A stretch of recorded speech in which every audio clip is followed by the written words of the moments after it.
그 영화 중에 공공의 적이라는 영화가 있었는데요. 이 공공의 적의 영화는 아주 청렴한 척, 또 아주 좋은 사람인 척 하는 사람들이 나쁜 짓을 하다가 경찰한테 또 검사한테 잡혀서 이제 감옥에 들어가는 그런 이야기예요. 이 사람들의 특징은 뭐냐면 자신들의 목표가 정해지면 그 목표에 따라서 온갖 나쁜 짓을 서슴지 않는 사람들이에요. 첫 번째 나온 사람은 기업가였는데 그 기업가가 이제 투자를 받기로 했는데 부모의 돈을 사용했어요.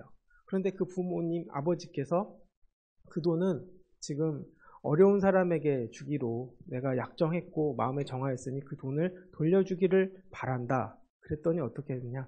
자녀가 그 부모를 다 죽이는 이야기가 바로 그 공공의 적 1의 이야기고, 또 다른 공공의 적의 이야기는 자기가 학교 재단을 가져가기 위해서, 소유하기 위해서 자기의 부모와 형을 죽이는 그런 이야기들을 바로 이 공공의 적 영화에서 하는데요.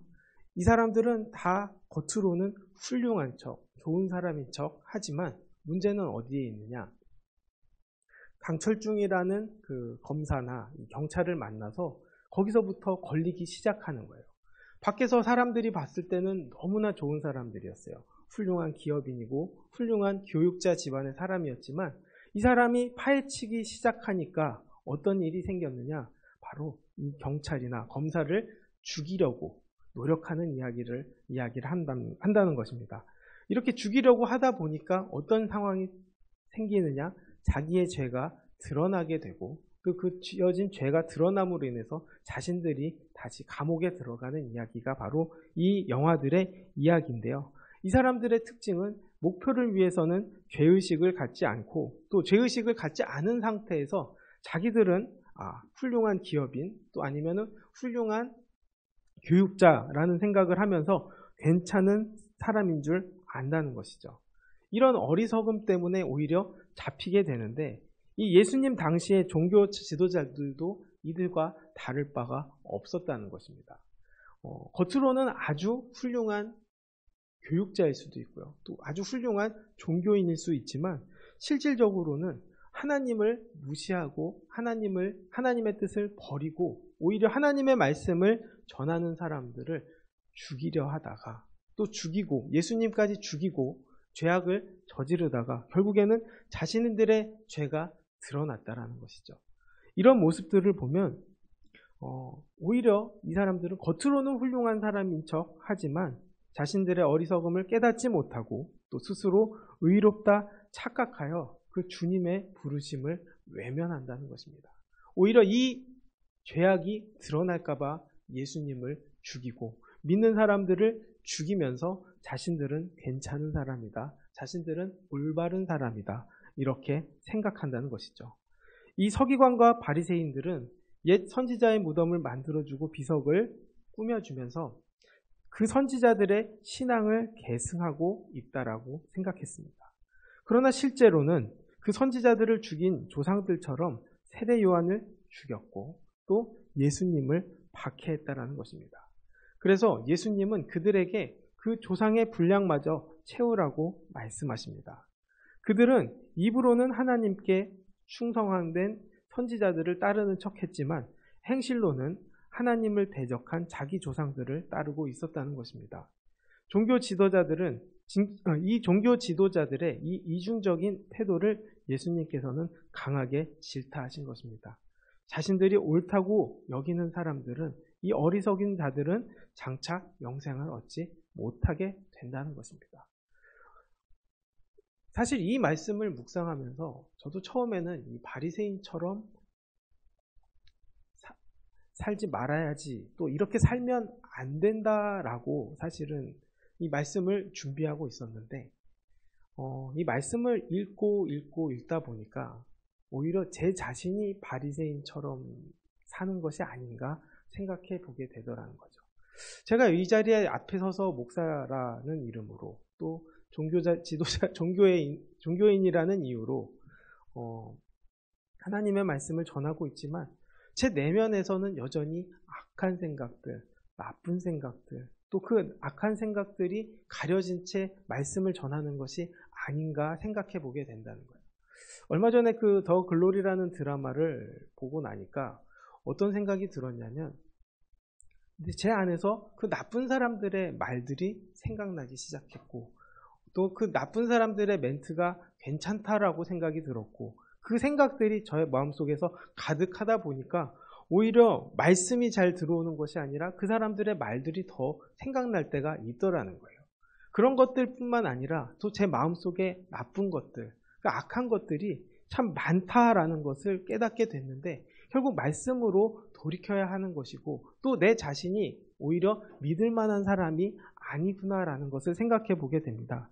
그래서 회개하게 되는 것이고, 또 회개하다 보니까 결국에는 다시 돌이키는 일밖에는 없다라는 것을 느낍니다. 그런데 그것을 잊어버린 채 제가 살아가다 보면 어떤 사람이 되겠습니까?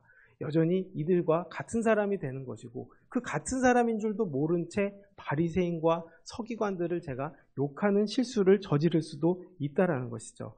결국 조심해야 될 것은 내 자신이었고, 내 자신이 오히려 예수님을 박해하고 있었던 것은 아닌가 생각해 보게 됩니다. 이 외식하는 종교 지도자들은 결국 선지자, 또 지혜 있는 자들을 십자가에 못 박고 채찍질하며 박해하는 자들입니다. 예수님은 이 죄인들을 회개시키고 천국으로 이끌기 위해서 종들을 보내시지만, 외식하는 자들은 그들을 거부합니다. 또 비웃고 핍박합니다. 예수님의 종들을 거부하고 비웃고 핍박하는 것은 결국 멸망을 자초하는 행위입니다. 그 어리석은 자들을 기다리는 것은 사실 지옥의 판결뿐이라는 것이죠. 천국에 들어갈 기회를 잡지 않으면 우리는 지옥에 갈 수밖에 없습니다. 이 시대에도 결국 회개할 기회를 뿌리치고 다른 사람들의 칭찬과 세상의 인정에 속아서 지옥으로 향하고 있는 위선적인 신앙인들이 적지 않다는 것입니다. 우리는 이런 것들을 조심해야 된다는 것이죠. 왜 우리가 말씀으로 돌아가야 한다, 또 말씀대로 살아야 한다, 이 이야기를 하는 이유는 결국 우리 자신도 위선적일 수 있다라는 것입니다. 또 말씀 전하는 저도 위선적일 수 있다라는 것이죠. 그런 위선에 우리가 너무 쉽게 받아들일 수 있다라는 거예요. 당연히 나가서는 좋은 사람으로 보여야지, 또 나가서 나쁜 짓 하는 사람들이 누가 있겠어, 이렇게 이야기하지만 하나님은 우리의 늘 내면을 보고 계시다라는 것입니다. 그렇기 때문에 조심해야 한다는 것이죠. 아이들이 왜 천국에 들어갈 수 있다라고 이야기를 할까요? 결국 겉과 속이 같기 때문입니다. 특별히 내가 목적을 갖기 위해서 하는 것, 가져야겠다라고 발부둥치고 또 울고불고 하기도 하지만, 그런 겉모습이 중요한 것이 아니라 그 겉과 속이 같은 사람들을 예수님께서는 하나님 나라에 들어가기에 합당한 자라고 말씀하시고 있다는 것입니다. 우리는 여기서 잘 생각해 봐야 한다는 것이죠. 순수하게 보이는 것이 어떻게 보면 세상에서 바보 같은 모습처럼 보일 수 있지만, 중요한 것은 하나님이 보시는 시선이 어디에 있느냐는 것입니다. 겉과 속이 같아야 되는 이유, 또 겉과 속이 다르면서도 그게 괜찮다고 착각하는 것들, 우리가 이런 것들을 굉장히 조심해야 한다는 것이죠. 결국 올바른 신앙인이란 내 자신을 알고 또 내 자신의 모습이 하나님께서 원하시는 모습으로 바뀌어 나가는데, 그 겉과 속이 같아야 한다는 것이죠. 그것이 같아지지 않으면 결국 하나님의 자녀라고 인정받기 어렵다는 것입니다. 오히려 외식하는 자, 또 오히려 독사의 새끼들이라고 욕먹을 수밖에 없는 것이죠. 이렇게 욕을 먹으면서도 사실 그들은 예수님을 외면합니다. 예수님은 자기 백성을 모으려고 했지만 그들은 예수님의 그 손길과 눈길을 외면했고, 또 그들은 그저 이스라엘 성전을 더 자랑스러워했을 뿐입니다. 여전히 겉모습에 관심이 많았을 뿐이고 내면의 변화에는 관심이 없다라는 것이죠. 결국 그 겉모습이 중요하다고 생각한 그들의 마음에 예수님께서는 죄를 뿌리십니다. 그 성전은 장차 황폐해져 버릴 것이다 라는 것이죠. 그러나 그들은 그것을 알지도 못했고 듣지도 않았고 그럴 일은 없다라고 생각을 했습니다. 우리가 큰 건물이 무너질 거라고 생각을 할까요? 직접적으로 부수지 않고서는 결코 부서지지 않을 것이다 라고 생각을 했지만 그들은 그 과거에 예루살렘 성전이 무너진 것을 보았음에도 불구하고 다시 세워진 이 헤롯 성전이 잘 지어진 것을 보고 이 성전은 당연히 오래갈 것이다, 영원할 것이다 라고 생각했지만 결국에는 그들의 생각과는 다르게 무너졌다라는 것입니다. 결국 예수님이 자기의 삶에 들어오는 것은 불편하게 여기고 또 자기 중심적으로 삶을 살면 안 된다는 그 예수님의 음성을 불쾌히 여기면서 예수님을 외면하고 또 노골적으로 무시하는 모습을 드러냅니다. 그러면서도 자신은 괜찮다라고 훌륭한 신앙인이다라고 여기는 이것들을 우리가 조심해야 합니다. 그리고 이것이 외식하는 신앙이라는 것을 우리가 알아야 한다는 것입니다. 결국 우리가 깨달아야 할 것은 내 속마음을 다시 한번 들여다보았으면 좋겠습니다. 나는 외식하는 사람인가? 아니면 정말 하나님의 뜻대로 사는 사람인가? 이 마음이 정해지지 못한 채로 살아가면 10년을, 20년을, 30년을 또 평생을 교회 다닌다 할지라도 우리가 받을 것은 하나님의 비판밖에는 없다라는 것입니다. 오늘 하루 우리가 우리 내면을 다시 생각해 봤으면 좋겠습니다. 나는 겉과 속이 같은 사람인가 다른 사람인가? 또 나는 보이는 것에 더 집중하는가 아니면 내 마음에 하나님을 두는 것에 집중하는가? 여기에 대해서 다시 한번 생각하고 달려가기를 원합니다. 이걸 모른 채 달려가면 외식하는 신앙인밖에 되지 않을 것이고 결국 하나님 앞에서 주여 주여 외쳐봤자 오히려 모른다라는 사람들이 될 수밖에 없다는 것입니다. 그렇기 때문에 우리는 우리 자신을 특별하게 여겨서도 안 되고 우리가 괜찮은 사람이다라고 착각해서도 안 되는 것입니다. 늘 조심스럽게 또 늘 겸손하게 살아야 될 것이고 또 내가 하나님 앞에 아무것도 아니다라는 것을 인정했을 때 그때 진정한 그리스도인이고 진정한 하나님의 사람이 될 수 있다는 것입니다.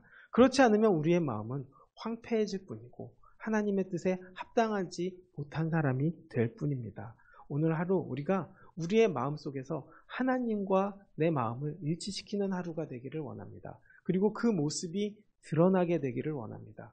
그렇게 드러남으로 인해서 결국 하나님의 사람이 되고 또 겉과 속이 같은 사람이 돼서 주님 앞에 칭찬받는 저와 여러분이 되기를 주님의 이름으로 축원드리겠습니다. 기도하겠습니다. 하나님, 우리가 주님 앞에서 합당한 자가 되어 나아가기를 원합니다. 아버지, 우리 마음이 온전히 주님을 향하게 하여 주시옵소서. 우리 자신이 정말 주님과 하나 되어 우리의 모습이 드러남으로 인해서 또 나타남으로 인해서 겉과 속이 같은 사람이 되게 도와주시옵소서. 오히려 우리가 더 외식하는 사람일 수 있습니다. 아버지, 여기서 조심할 수 있게 하여 주시옵시고 우리가 특별한 것이 아니라 우리를 하나님을 믿게 하신 그 하나님이 특별하시다는 것을 인정하고 겸손하게 살아갈 수 있게 도와주시옵소서. 어디서든 주님의 삶으로 겸손한 삶을 살게 하여 주시옵소서. 예수님의 이름으로 기도드렸습니다.